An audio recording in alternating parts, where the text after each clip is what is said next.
তরুণীকে ধর্ষণ করে ফেলে রেখে গেছেন পুকুর পাড়ে। ধর্ষকের খবর এখনো পাওয়া যায়নি। আসলে ভাই, কে ধর্ষণ করেছে আপনারা কি এখনো খোঁজ পেয়েছেন? না, খোঁজ খবর পাইনি। আর কে দর্শক সেটাও কইর পারবো না। আমার চাচা আনু চাচা এখানে মুখ পেরাইছে হঠাৎ করে এখন চিক্কের মারে কে রে আনু চাচা গেল আমার কয়া মুখ পের চিক্কের পারে গিয়া। এখন আমরা সবাই দৌড় বাড়ি চলে যেতে আনু কাকার কি জিনিস হয়েছে দৌড় বাড়ি আইসে এখন টাকা দেয় কি একজন মেয়ে পড়ি রয়েছে। তখন আমরা সবাই উপচুপ করে মনে কর নিচে নামিয়ে আসলাম। আসে দেখি কি মেয়ের কোনো জ্ঞান নাই, লাখ দিন নিঃশ্বাসও বাড়াচ্ছে না। আমার তখনই মনে হয়েছে যে মনে মারা গেছে, বুঝছেন? ভাই, এই ধর্ষকের খোঁজ কি আদৌ পাওয়া যাবে?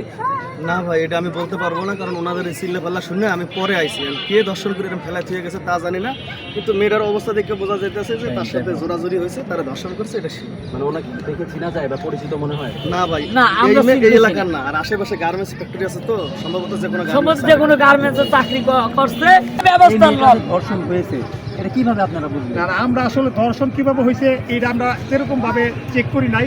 অবশ্যই ভাই, এমনি তো মানুষ না। আপনি কি বলতে পারবেন যে মেয়েটা ধর্ষণ কিভাবে হয়েছে, আপনারা কিভাবে বুঝলেন? দর্শনই হয়েছে।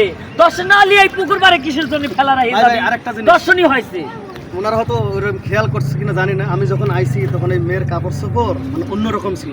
আমি নিজের হাতে ঢাকিয়ে দিছি, ওইসব দেখে বোঝা গেছে যে একটা মেয়ের সাথে এই ধরনের কাজ হচ্ছে। কি মনে হচ্ছে কয়জন মিলে ধর্ষণ করতে পারে? তবে ভাই,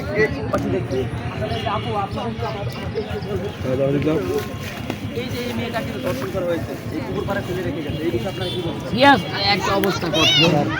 হ্যাঁ,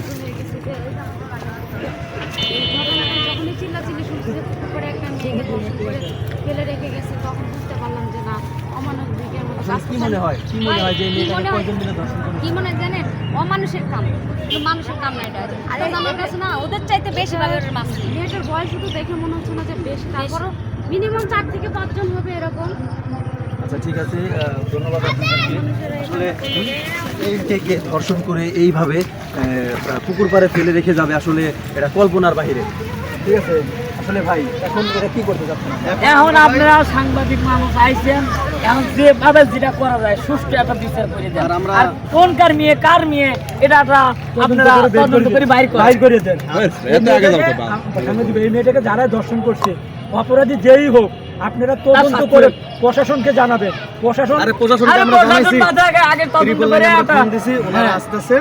আর আপনারা যেহেতু সাংবাদিক বা এটা আপনার এমন ভাবে নিউজ করবেন, 18,000 গ্রাম বাংলায় কোনো মা বোন যেন এরকম ধর্ষিত যারা এই কামগুলি করছে তারা যেন শাস্তি হয়, তাদের জন্য বিচার হয়। এটা ধর্ষণের শিকার আমাদের দেশে অনেক মা বোনেরাই হচ্ছে।